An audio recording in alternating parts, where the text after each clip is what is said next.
Baik, sore hari ini seperti yang tadi saya sampaikan, Indonesia akan bermazmur untuk Tuhan. Dan sore hari ini yang sedang bersiap adalah Batak yang akan memuji Tuhan. Yang orang Batak siap mendengarkan pujian bagi Allah? Yang bisa lagunya wajib ikut nyanyi ya. Yang belum bisa lagunya, dengar bait pertama udah bisa, pengulangan udah bisa ikutan ya. Baik, sore hari ini tidak ada yang boleh pulang tanpa sukacita. Tidak ada yang boleh datang dan pulang dengan keadaan yang sama. Kita harus lebih baik, kita harus mendapatkan sukacita Natal yang sesungguhnya. Haleluya. Ini luar biasa sekali, seperti yang Pak Ongki bilang, latihan during lunch, after office hour, itu memang dilakukan. Dan semuanya oleh karena semangat Natal, oleh karena juga teman-teman pengen jadi berkat buat teman-teman yang lain yang di BTPN, dan mengundang juga buat yang belum ikutan, buat yang belum terlibat, di tahun depan bisa terlibat. Oke.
Puji Tuhan, sungguh keberagaman yang sangat indah. Karena sebagaimana saudara perlu ketahui, tadi biarpun pakai aksesoris Batak, tapi yang nyanyi tadi bukan orang Batak semua. Tetapi itulah keberagaman yang ada, bukan untuk lalu jadi berbeda-beda dan kotak-kotak. Tapi keberagaman yang ada, mereka bisa saling melengkapi sehingga bisa dilatih dengan baik dan menghasilkan sesuatu yang baik untuk Tuhan dan untuk kita semua sehari-hari ini. Dan biarlah hal itu juga boleh terjadi di dalam hidup kita. Kita ditakdirkan beragam. Dan biarlah keberagaman yang kita punya boleh saling melengkapi sehingga kita bisa memberikan kontribusi yang terbaik bagi Tuhan, bagi keluarga kita, bagi perusahaan, dan bagi bangsa kita.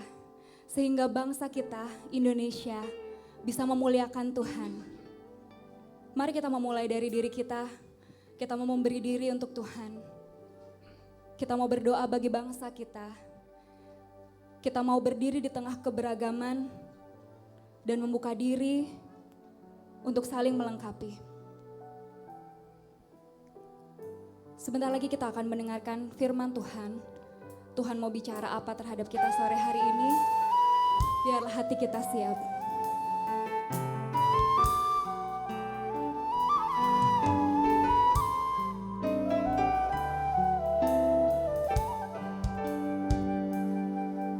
Sebab Yesus Tuhan yang layak ditinggikan. Yesuslah Tuhan yang layak ditinggikan, layak disembah oleh suku-suku bangsa. Dengan darah-Mu Kau telah tebus dosaku, genapi Tuhan firman-Mu atas negeriku. Katakan kembali, Yesuslah Tuhan. Yesuslah Tuhan yang layak ditinggikan, layak disembah oleh suku-suku bangsa. Dengan darah-Mu Kau telah tebus dosaku, genapi Tuhan firman-Mu atas negeriku. Hatiku rindu melihat kemuliaan-Mu, hatiku rindu melihat curahan kuasa-Mu di tanah tercinta, negeriku Indonesia. Ku berdoa Indonesia, penuh kemuliaan-Mu Indonesia, bagi kemuliaan-Mu ya Allahku. Ya Allahku, nyatakan kemuliaan-Mu Tuhan. Ya Allahku, nyatakan curahan kuasa-Mu di tanah tercinta, negeriku Indonesia. Ku berdoa Indonesia, penuh kemuliaan-Mu Indonesia, bagi kemuliaan-Mu. Dan sore hari ini Tuhan, bagi bangsa ini kami berdiri. Bagi bangsa ini kami berdiri. Saya undang jemaat untuk bangkit berdiri. Membawa doa kami kepada-Mu. Ini iman kami Tuhan. Sesuatu yang besar akan terjadi Tuhan. Pasti terjadi dan mengubahkan negeri kami. Hanya nama-Mu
Kami bersyukur, kami berterima kasih waktu indah yang Tuhan beri.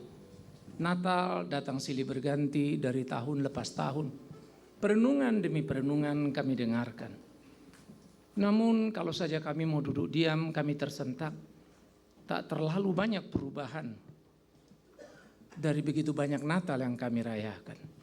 Karena itu rindu kami, ya Tuhan, jangan biarkan kami terjebak kepada perayaan demi perayaan, tapi merenung sungguh, menangkap dan memegangnya dengan kuat.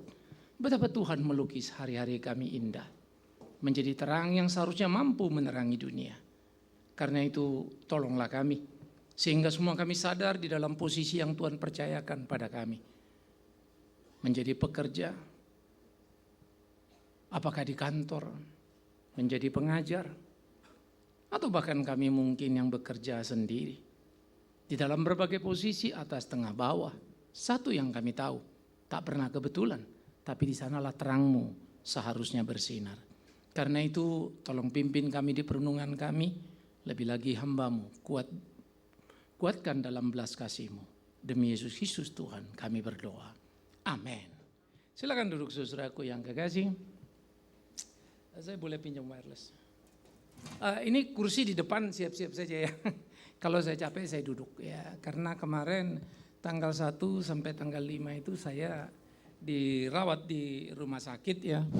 Karena serangan jantung ya. Nah saya punya problem elektrikal dalam sistem jantung saya. Tahun 2000 saya pasang klep. 2014 saya kolaps. Pasang CDRT ya.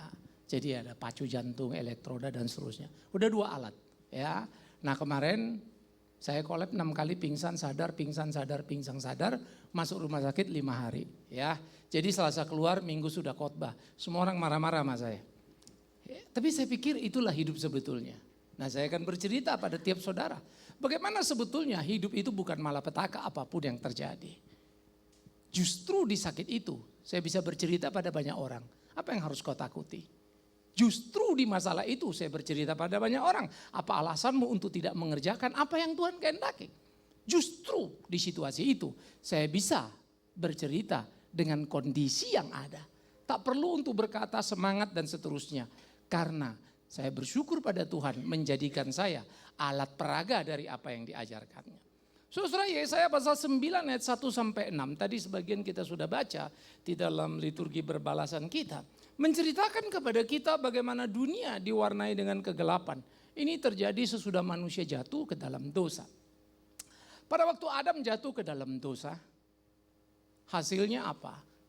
Anaknya yang jumlah belum banyak, Kain membunuh Habel. Ya saya pinjam istilah tadi, kita ditakdirkan berbeda. Sebetulnya enggak sih. Kita ditakdirkan sebetulnya adalah bagaimana hidup kita Tuhan buat menjadi satu dalam Adam Hawa. Tapi bagaimana dosa melululantakkan menghancurkannya. Karena itu penebusan harusnya menolong kita. Bisa lagi mempersatukan yang berbeda. Karena berbeda bukan malapetaka. Adam laki-laki, Hawa perempuan. Di dalam keperbedaan itulah mereka punya kekuatan. Jikalau dua-dua laki-laki atau dua-dua perempuan, no meaning saudaraku. Hidup itu sepi. Tetapi ketika satu laki satu perempuan itu indah luar biasa. Seperti sebuah nada. Do, re, mi, fa, sol, la, si. Dalam sebuah lagu pasti ada mengisi.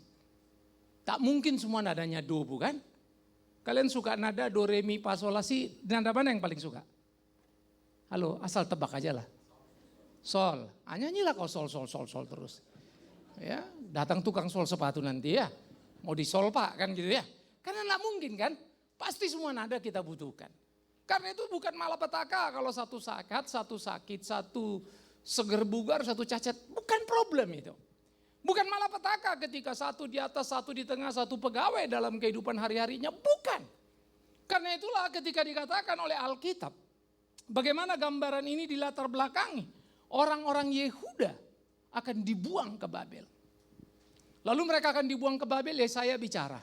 Nah nanti kemudian Yeremia bicara lagi dan memberitahukan 70 tahun mereka akan dibuang ke Babel. Ya, 70 tahun. Dan memang dibuang ke Babel 70 tahun lalu mereka kembali. Yang menjadi menarik saudara. Ucapan Yesaya masih ratusan tahun lagi baru terjadi. Gila ya.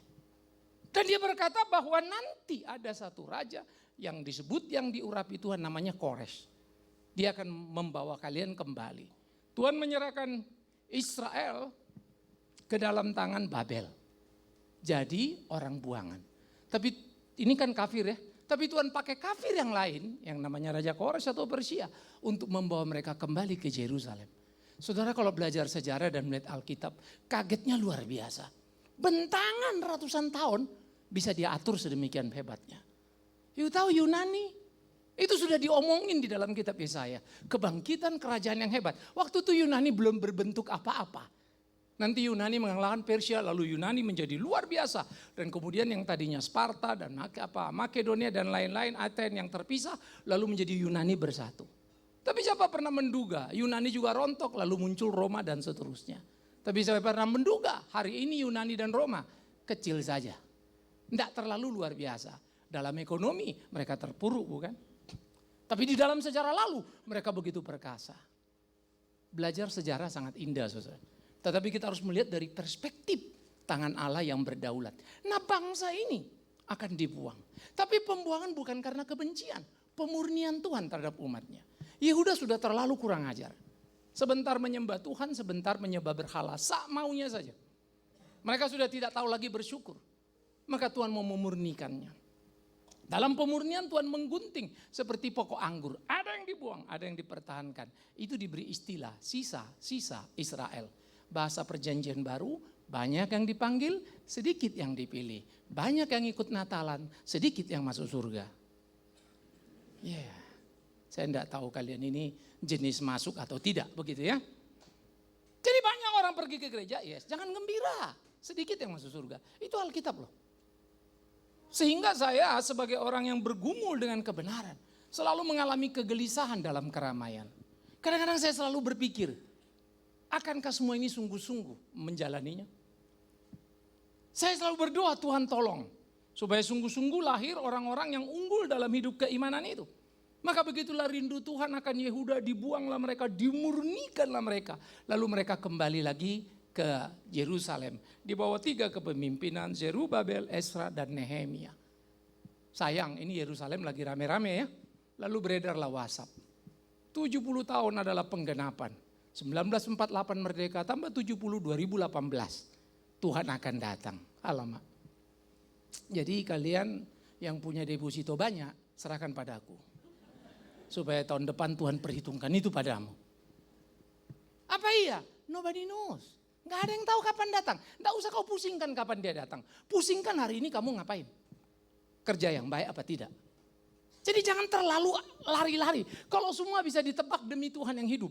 Terlalu bodoh kita. Masa seorang Donald Trump bisa menjadi sesuatu yang luar biasa. 70 tahun sudah digenapi dibuang di Babel. Dan mereka sudah kembali. Ya, saya menulis kemarin. Bagaimana Yerusalem di PLPB Anda akan melihat kontras. PL dia kota di mana Allah dipuji karena berdiri bait Allah. Kota di mana pusat pemerintahan ada. Di PB, kota di mana pemerintahan memutuskan bunuh Yesus Kristus. Di Yerusalem. Murid-murid habisi di Yerusalem.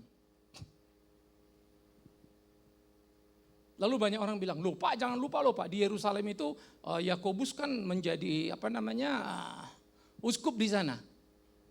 Saya bilang saya enggak lupa, kamu yang lupa. Dia jadi uskup dan dibunuh di Yerusalem. Oh Pak di sana hari Pentakosta. Jangan lupa, kamu lagi yang lupa.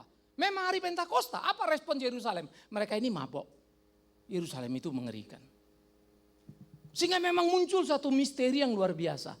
Apa yang Tuhan mau buat dengan kota ini? Tapi saya tidak percaya Tuhan spesifik akan bicara itu. Karena itu cuma batu lompatan untuk seluruh dunia memahami akan pemeliharaan Tuhan yang luar biasa. Tidak ada yang bisa mencegah ketika orang percaya sungguh-sungguh mau berjalan di dalam takut akan Tuhan. Kematian, mana pernah menghentikan pemberitaan. Rasul-rasul sudah mati syahid mereka. Dibacok, disalib kepala, ke bawah kaki, ke atas, dibuang, digoreng, segala macam. Berhentikah pemberitaan? No. Karena itu tidak penting apa yang terjadi di dalam dunia. Tapi penting apa yang kau lakukan di dunia ini. Ingat, tidak terlalu penting apa yang terjadi dalam dunia ini. Tapi penting apa yang kamu lakukan di dunia ini. Menjadi terang atau kemudian mungkin kamu menggelapinya. Itulah menjadi pertanyaan serius dari tiap orang. Maka dikatakan tidak akan selamanya. Terang itu akan datang. Memberikan pengharapan kepada bangsa-bangsa. Ini bicara tentang Yesus Kristus Tuhan itu. Oleh karena itulah dia yang akan dilahirkan itu. Perkasa penasehat agung. Itulah Yesus Kristus. Sehingga Natal adalah bagaimana dunia gelap karena jatuh dalam dosa. Tetapi kemudian pengharapan akan penebusan tidak pernah lagi mampu dilihat. Para rabi bengkok jalannya, nabi palsu banyak jumlahnya, jual beli pemberitaan Injil sudah sejak dulu kala. Maka Yeremia bilang, waktu ada para nabi-nabi bilang, "Hei kalian yang dibuang di Babel, Tuhan akan bikin terobosan, kita akan cepat pulang." Yeremia bilang, jangan kau ditipu oleh para nabi yang tidak pernah bernubuat atas nama Allah. Mereka hanya mengambil keuntungan bagi dirinya. Miris ya. Dan itu berlaku sampai sekarang. Angin sorga diberikan kepada jemaat. Maafkan saya kurang suka. Karena saya dipanggil memberitakan kebenaran.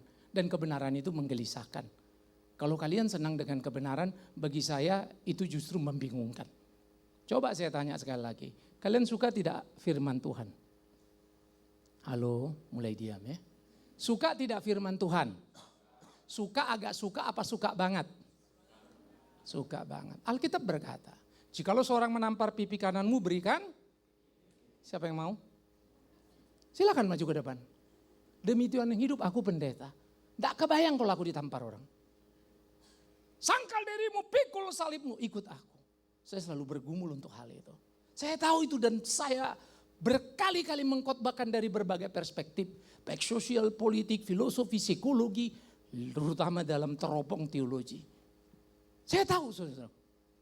Tapi saya kaget kalau saya disuruh masuk ke dalam. Itu sebab doaku selalu. Tuhan, apapun yang kukatakan dalam khotbahku, satu doaku, mampukan aku melakukan. Karena saya mampu bicara benar, belum tentu mampu hidup benar. Ini pergumulan serius kita. Sehingga ketika terang itu datang Yesus Kristus yang menerangi dunia. Sehingga dunia menjadi terang benderang oleh belas kasihnya. Oleh karena itulah ketika dia datang menerangi dunia. Ia sudah menjadi alat peraga pada dirinya. Apa itu terang? Dia tunjukkan ini loh. Apa itu cinta? Dia tunjukkan ini loh. Dia mati di bukit Golgota. Apakah dia tidak bisa lepas dari bukit Golgota? Sederhana sekali. Di Taman Getsemani pada waktu dia ditangkap. Lalu orang bilang, siapa kalau yang kau cari? Mana Yesus itu? Ini aku, kata Yesus. Gabruk, terlempar semua yang mau menangkapnya. Maha kuasa kan? Apa sulitnya baginya membasmi semuanya? Sederhana setengah mati. Tapi apa yang dilakukannya? Tangannya dia beri. Tidak ada yang bisa menangkap dia. Tapi karena dia rela. Bahkan tidak ada yang bisa membunuh dia. Bacalah Alkitab baik-baik. Di atas kayu salib dia berkata, kepadamu Bapa, kuserahkan nyawaku. Baru dia mati. Ini makna dalamnya setengah mati. Siapa yang bisa mencabut hidup Yesus? Nobody. Tapi dia bisa memberikannya. Karena itu jangan pernah takut hidupmu bisa dicabut orang lain. Jangan pernah takut kau bisa dibunuh orang lain. Tidak mungkin. Kalau kau mati itu Tuhan kehendaki. Amin. Memang saya juga gak pusing mau mati besok kayak mau mati nanti kayak nomor 8 itu. Tapi selagi hidup apa yang harus kukerjakan? Itu pertanyaannya. Ya, apa yang saya harus lakukan? Ya dokter saya sebetulnya ada pesan wanti-wanti. Kalau khotbah Pak Big Man pertama tolong duduk. Nah saya memang hitung-hitung kalau capek banget ya saya duduk. Yang kedua jangan teriak-teriak. Ngomongnya yang lembut yang pelan. Saya bilang maafkan aku dokter. Aku ini Batak Tulen. Kau suruh aku ngomong gitu seperti Jawa Solo. Nanti gak nyampe napasku. Saking lambatnya ngomong lupa aku narik napas kan. Mati lagi aku. Sudahlah. Mau kencang ngomong, mau pelan ngomong, mati juganya. Nah, orang Solo, Jawa Solo mati juga kan? Emang Jokowi gak bakal mati? Ya mati juga. Siapa yang gak akan mati? Tapi selagi aku bisa, akan kusampaikan dengan semangat yang dia berikan. Bahwa karena itu aku mati, thanks God. Saya rindu dibawanya ke surga sana. Saya tidak tahu kalian. Saudara, suka surga apa suka dunia? Suka surga apa suka dunia? Surga. Kalau kamu sakit keras berdoa apa tidak? Doanya apa? Pembohong kau. Kau suka dunia, jangan bilang surga. Nah, inilah lagi kebaktian Natal saja sudah berdusta. Gimana lagi di luar sana ya? Apalagi lagi kerja kan, banyak kali kalian bohong ya. Nah oleh karena itu kalau dikatakan terang itu sudah datang. Memberikan kabar sukacita. Ini memanggil kepada kita semua orang-orang percaya saudaraku yang kekasih. Bagaimana kita melakoni terang itu. Tapi demi Tuhan yang hidup terang itu tidak harus dikhotbahkan bolak-balik diomongin. Pasang tempel ayat-ayat itu taruh di dindingmu. No, hidupmu. Kegagalan gereja kalian tahu. Karena terlalu banyak khotbah. Tapi orang tidak melihat demonstrasi hidupnya. Pada waktu majalah Playboy muncul, tahu ya? Ini tahu ceritanya. Itu ironi di Amerika. Pada waktu itu orang-orang Puritan Amerika begitu hebatnya. Harus begini, harus jadi terang. Jangan bikin dosa. Keren ya khotbahnya. Tapi hidupnya ngawur. Penuh kemunafikan. Persis kayak rabi-rabi Yahudi yang menyalibkan Yesus itu. Selalu ngomong Allah Maha Kasih. Ia menyatakan firman-Nya. Tapi dibunuhnya Yesus yang datang. Yang diutus surga itu. Begitulah orang-orang pada era itu bahkan sampai sekarang. Akibatnya apa? Sekelompok anak muda di tahun 60-an memberontak. Ya, lalu bilang, apa-apaan ini gereja? Munafik. Ini kami terus terang. Muncullah majalah Playboy. Tidak perlu ditutupi. Ini terus terang. Itu perlawanan saudara. Celakanya gereja di Amerika menukik. Sepi sekarang. Playboy buka cabang di mana-mana. Nggak, ini kalau kalian pikir serius ya. Kadang kita pikir, wow ini benar loh. Siapa yang memperhatikan itu? Tumbuhnya kejahatan. Bukan karena jahat itu bertumbuh dan hebat. Tumbuhnya kejahatan. Karena gereja gagal menjadi kebaikan. Tumbuhnya kegelapan. Bukan karena kegelapan itu kuat. Tapi orang Kristen gagal menjadi terang. Mana ada gelap menang lawan terang? Terang menang lawan gelap. Lalu kenapa dunia tambah gelap? Karena terang tidak lagi terang. Dan itulah kita. Oleh karena itu saudara, kita coba perkecil dalam konteks keindonesiaan kita. Dalam konteks kenusantaraan kita. Maka waktu kita berpikir mau menjadi terang dengan semangat Natal itu. Berita yang ditunggu, demonstrasi yang jelas, alat peraga. Pertanyaannya, maukah kita seperti Kristus menjadi alat peraga itu? Bagaimana aku tahu terang kalau lagi kerja? Aku bertanya kau tidak mau menjelaskan. Bagaimana aku bisa bilang apa melihat terang? Kalau kamu di kantor selalu ribut satu lain dan sangat suka gosip lalu fitnah. Bagaimana saya bisa melihat terang? Kalau kamu dalam pelayanan ribut dirimu supaya dihormati, dihargai. Sejak kapan ada pelayanan minta dihormati? Yesus datang bukan untuk dilayani, tapi melayani. Tapi kan kita marah ya kalau pelayanan di gereja gak dihormati ya. Aku yang nyumbang itu, kurang ajar. Lewat aku gak disapanya. Waduh cilaka ini. Apalagi kalau di gereja Batak, sudah susah itu. Lupa aja warta, wah geger sudah. Ya. Oleh karena itu saudara, bagaimana aku bisa melihat terang itu? Kau bilang kau cinta Tuhan, kau bilang kau cinta Yesus. Tapi tidak kulihat di hidupmu. Maka demi Tuhan yang hidup, tidak perlu kau katakan kau Kristen. Tidak perlu kau ceritakan ayat Alkitab itu. Tapi tunjukkan dalam hidupmu sehingga orang bertanya padamu. Mengapa engkau seperti ini? Karena aku murid Yesus yang diajarinya menolong sesamaku menerangi dunia. Itu Mother Teresa. Mother Teresa itu tolong orang-orang India. Ajar anak-anak sekolah elit ditinggalkannya. Sari kasar dipakainya. Lalu dia mulai kumpulkan belajar. Nggak ada kertas. Nggak ada ballpoint. Nggak cukup karena bukan sekolah elit. Tempat saja pun belum dapat. Dia ambil batang kayu. Dia tulis di kertas. A, B, C. Selesai itu dihapus lagi pakai kakinya dan dia tulis lagi. Makan siang tiba. Dia mau makan. Roti satu potong jatahnya.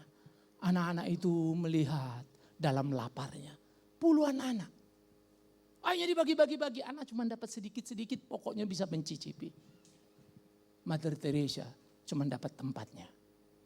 Akhirnya darah rendah tekanan. Kolaps, dia masuk rumah sakit. Dan suster bilang, please mother, you jangan telat makan. Jangan ini, jangan itu. Nasihatnya bagus banget. Tapi dia tahu kenapa Mother Teresa tidak makan. Saya selalu juga diingatkan orang. Pak Bigman jangan terlalu capek. Di kantor pun begitu. Saya cuma jawab sederhana. Bagaimana aku tidak capek? Karena kau ngomong terus tapi tidak menolong aku. Kalau kau mau aku tidak capek ya tolonglah. Capek kali kau ngomong itu kan. Tidak usah kau ngomong. Saya bayangkan Mother Teresa si suster bilang, jangan gini, jangan. Enak banget lo ngomong, coba lo yang ngajar. Bukan tidak mau makan saudaraku. Tapi bagaimana mau makan di tengah anak yang kelaparan? Itu Mother Teresa. Sampai satu waktu dia bisa bikin hospital yang apa adanya. Sudah tidur, satu pandita Hindu langsung bilang, sebetulnya kami benci kepadamu. Kami sudah berapa kali merencanakan untuk menghabisimu. Kenapa kau urus aku? Karena dia sakit, diurus oleh Mother Teresa. You tahu jawaban Mother Teresa? Kristus mengasihiku, menerangi hidupku. Dan dia suruh aku mengasihimu, menerangi dunia ini. Sesimpel itu. Tidak ada KKR sehebat banyak pendeta. No. Tidak ada di sana kesembuhan. Tidak ada mujizat-mujizat yang